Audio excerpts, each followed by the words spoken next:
The clink of silverware on porcelain was the only sound at the dinner table, until my mother's voice sliced through it like a blade. "This trip isn't for someone like you, Emily," she said, without even looking at me. Her tone was calm, but the words carried that cold sting she'd perfected over the years. "Just stay home. You wouldn't fit in." Before we begin, drop a comment and tell us where are you from and from which city you're watching our videos. And after watching the whole video, don't forget to tell us, what would you do in this situation? Be honest. Tell me in the comments below. We read every comment. Let's begin. A forkful of pasta hung mid-air in my hand. What's that supposed to mean? My voice was steady, but my stomach twisted. Across the table, my brother Tyler leaned back in his chair, smirking. "She means you'd slow us down. This is an exclusive resort, Em, not exactly your scene." My sister Haley giggled, twirling her wine glass. "Besides, you'd need a whole new wardrobe just to blend in. Can you even afford that?" My breath caught. That was the thing about my family. They didn't throw punches. They carved you open with little cuts, subtle enough to pass as teasing, but deep enough to bleed. Dad chuckled as if they were all in on some inside joke. "It's just a trip, Emily. Don't make it a big deal." The heat in my cheeks was building. I glanced at the itinerary lying in the middle of the table. 5 first-class tickets to the Bahamas. My siblings' names printed neatly in bold. Mine wasn't there. "They already booked everything," Haley added, leaning forward like she was sharing a juicy secret. "Tyler even got the ocean view suite." "Guess you'll have the house to yourself," Tyler said, grinning like he'd just done me a favor. I set my fork down, slow and deliberate. "Right," I said, my voice calm, too calm. "Enjoy your little getaway," Haley smirked. "Oh, we will." They laughed, the kind of laugh that makes you feel like the punchline. But they didn't notice my hand under the table, gripping my phone. My pulse was steady now. Because while they were busy dismissing me, they had no idea I'd been keeping a secret. One that was about to flip their perfect little trip upside down. The next morning, before the sun had even stretched across the horizon, I was already awake. My phone buzzed with a single text. "All set. The jet will be at your driveway in an hour." I looked at the stack of glossy airline tickets sitting on my kitchen counter. The ones I'd borrowed after dinner when Tyler left his jacket on the chair and his pocket hung open. 5 tickets, first class, now in my hand. Outside, the low hum of engines made my heart pound. I stepped to the window, and there it was. Sleek, white, and impossible to ignore. My husband Adam's private jet, parked on the street like it owned the neighborhood. The crew stood at the base of the steps, sunglasses on, waiting for me. I slipped the tickets into my bag, grabbed my sunglasses, and walked to the door. Today the tables were turning, and my family had no idea their perfect trip had just been canceled. The low hum of the jet's engines was already in the air when I stepped out of my front door. The morning sun glinted off its polished white body, parked just beyond the curb like it had every right to be there. 2 uniformed attendants stood at the base of the stairs, their posture crisp, eyes hidden behind dark sunglasses. I clutched the ticket sleeve in my bag, feeling the edges press against my palm. Down the street, my family was loading suitcases into an Uber. Haley was posing in the driveway, Tyler filming her like she was about to star in a luxury travel ad. My parents stood off to the side, chatting with the driver. When they saw me walking toward them, all activity slowed. Haley tilted her head, spotting the jet behind me. "What's that doing here?" she asked, her voice too light, too curious. "Our ride," I said calmly. Mom scoffed. "Don't tell me Adam sent that for you." "He did," I replied, adjusting my sunglasses. "We have somewhere to be." Tyler smirked. "You're seriously trying to compete with us? That's cute." Without another word, I reached into my bag and pulled out the ticket sleeve. Their eyes locked on it instantly. Passenger 1, Karen Miller. Passenger 2, David Miller. Passenger 3, Tyler Miller. Passenger 4, Haley Miller. I let the pause hang. And passenger 5, some golf buddy. No Emily. Mom's smile faltered. "Where did you get those?"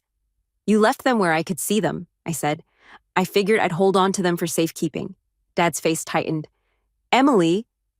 "No," I cut in, my voice steady. "Last night you made it clear this trip wasn't for someone like me, so I made other plans." Haley laughed. "Other plans? What, Going to the same place? Exactly, I said. But I'll be staying somewhere. You can't. The jet's engines rumbled a little louder, like it was impatient. My family just stared, half shocked, half scrambling to process that the girl they dismissed at dinner now had the upper hand. Enjoy your trip, I added, slipping the tickets back into my bag. I know I will. And without waiting for another word, I turned and walked toward the jet, the sound of their disbelief chasing me all the way to the stairs. The sunlight hit the jet's metallic body like it had been polished just for this moment. I placed my foot on the first step, the faint vibration from the engines thrumming through the metal under my shoe. Every instinct told me to keep walking forward, but something made me pause halfway up. I glanced over my shoulder. My family was still standing there in the driveway. Haley's mouth was hanging open. Tyler was holding his phone halfway up as if debating whether to record or pretend this wasn't happening. Mom's arms were crossed, but the stiffness in her jaw gave her away. Dad's hand was clenched on the handle of his suitcase. I let them watch me. I wanted them to. The attendant at the top of the stairs smiled politely. Welcome aboard, Mrs. Cole. Inside, the cabin was bright and immaculate. Cream leather seats, walnut accents, and a faint citrus scent in the air. A crystal carafe of orange juice sat on the table beside a plate of fresh berries. Adam was seated toward the back, phone in hand, dressed in a tailored navy jacket that looked effortless on him. He stood when he saw me, setting the phone aside. Right on time, he said. I smiled faintly. I made sure of it. He studied my face for a beat. You're not shaking. That's good. I'm not here to shake, I said, sliding into the seat across from him. I'm here to prove a point. He nodded once, understanding exactly what I meant without me having to explain. So, he said, glancing toward the window, they saw the jet? Oh, they saw it, I replied, buckling my seatbelt. And the tickets. They know exactly where they stand. The captain's voice came over the intercom. Good morning. We'll be departing in 5 minutes. Estimated flight time to Exuma is just over 3 hours. Please prepare for takeoff. As the engines deepened to a steady roar, I looked out the oval window. The Uber had started to pull away from my parents' driveway, my family's faces still turned toward the jet. Even from here, I could imagine the conversation. Haley's high-pitched disbelief, Tyler's muttering, Mom's clipped accusations, Dad's attempt to play it cool while quietly seething. For years, I'd been the quiet one in the family, the one they didn't invite, didn't consult, didn't take seriously, and yet here I was, heading to the same island. On my own terms. The jet began to roll forward. Adam reached across the aisle and placed his hand over mine, grounding me. You know, he said, this isn't just about the trip. This is about you finally not letting them define you. I know, I said softly, feeling the truth of it settle inside me. And as the nose of the jet lifted from the runway, leaving the street, the houses, and their laughter behind, I felt something I hadn't felt in years. Control. 3 hours later, the turquoise waters of Exuma glittered beneath us like shattered glass catching the sun. The jet's shadow skimmed the coastline before we touched down on the small private runway. The moment the cabin door opened, the warm, salty breeze swept in, carrying that heady mix of sea air and sun-warmed sand. Waiting at the bottom of the steps was a line of resort staff in crisp white uniforms, each wearing a name badge and a smile that looked like it belonged in a luxury travel magazine. A black SUV idled behind them, the kind with tinted windows, so deep they looked like obsidian. Welcome to Exuma, Mrs. Cole, the resort manager said, stepping forward with an iPad in hand.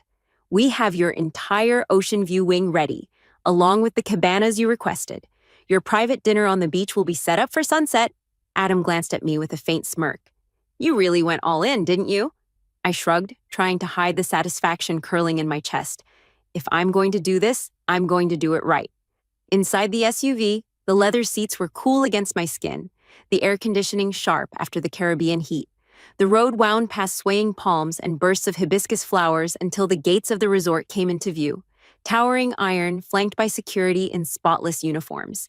The car slowed, and as we pulled in, I caught sight of something that made my pulse skip. Another black SUV parked just outside the entrance, luggage on the curb, and my family standing there in the heat, talking to a visibly apologetic staff member. I could see Haley gesturing wildly, her oversized sunglasses pushed up on her head, her free hand planted on her hip. Tyler was pacing, phone pressed to his ear. Mom's lips were tight, speaking low to Dad, who looked like he was ready to argue with anyone in a 5-foot radius. The manager beside me followed my gaze and gave a polite, knowing smile. They tried to check in for the ocean view suites this morning, he said. We explained the wing was reserved exclusively for your event. We've offered them garden view rooms instead. I bit back a laugh. And? They declined. Said they'd wait for the mistake to be fixed. When the SUV rolled past them, Haley's head snapped toward me. Her expression froze somewhere between disbelief and fury. Tyler's jaw dropped. Mom's eyes narrowed into thin, sharp lines. Dad took a single step forward, as if he might block the car, but the driver eased us smoothly through the gates. The resort opened up before us, white stucco buildings draped in bougainvillea, infinity pools spilling into views of the ocean, staff carrying trays of tropical drinks to guests lounging under wide umbrellas. It was quiet, serene, exclusive. When we reached the private wing, a butler stepped forward to open my door. Welcome home for the week, Mrs. Cole. Home for the week. I like the sound of that. As we walked toward the largest suite, I could still feel their eyes on my back from outside those gates. They had come to this island expecting to shut me out. Instead, they were the ones on the other side of the line, waiting, watching, and realizing that no amount of laughter at my expense could change where I stood now. And I wasn't done yet. The first 2 days at the resort felt like living in a different universe. Morning swims in the infinity pool with no one else around. Breakfast on my balcony overlooking the water, the sound of waves breaking against the shore as my background. Music staff who knew my name before I even introduced myself. Adam spent his mornings on conference calls for his company, leaving me the space to soak it all in. And I did, deliberately, unapologetically. But I knew my family was still here. Somewhere beyond the manicured hedges and security gates, they were simmering. I'd heard enough from the resort manager to know they'd managed to book rooms at a less expensive hotel down the road. They'd still been trying to talk their way into their rightful suites. The opportunity for a final word wasn't something I planned. It came to me. On the third evening, the resort hosted a beachfront welcome dinner for my Literacy Foundation's donors and volunteers. Long white tables draped in linen stood under strings of glowing lights. The smell of grilled seafood and fresh herbs mingled with the warm ocean breeze. As I stepped onto the sand in a flowing deep blue dress, I spotted them immediately, just beyond the rope that marked the private section of the beach. Mom in a stiff cream outfit that didn't suit the island heat. Dad with his arms crossed, scanning the setup. Haley in a sundress that was clearly meant for Instagram, phone in hand. Tyler standing just behind them, smirking like he was above the whole thing. They weren't here to crash the dinner. They were here to make a point. But so was I. I walked straight toward the rope, every eye at my table following me. Evening, I said, stopping just in front of them. Mom's mouth tightened. So, this is your little event? I tilted my head. Not so little, actually. We've raised enough to open 2 new reading centers in under 24 hours. Dad gave a sarcastic huff. That's nice. So, are you done playing games now? You've made your point. No, I said, smiling faintly. Not yet. Haley crossed her arms. You seriously think humiliating us like this makes you the bigger person? I'm not humiliating you, I replied. I'm just showing you what I've been doing while you were busy telling me I don't fit in. I gestured toward the long tables, the people laughing and chatting, the resort staff moving effortlessly between them. You wanted me to stay home because you thought this trip was too good for me. But the truth is, this trip was never about you at all. Mom's voice dropped to that low, dangerous register she used when she was angry, but wanted to look composed. We're still family, Emily. Family? I let the word hang for a beat. Family doesn't measure your worth by the clothes you wear or the invitations you get. Family doesn't laugh at you for not being good enough. And family definitely doesn't tell you to stay behind like a stray dog while they go make memories without you. Dad's jaw tightened. You're overreacting. No, I said, my voice steady but sharp. I'm remembering. The sound of clinking glasses drifted, over from the tables, followed by a burst of applause from my guests. The manager approached, holding a small microphone. Mrs. Cole, we're ready for your speech. I took the mic, but before I turned to my audience, I looked back at them one last time.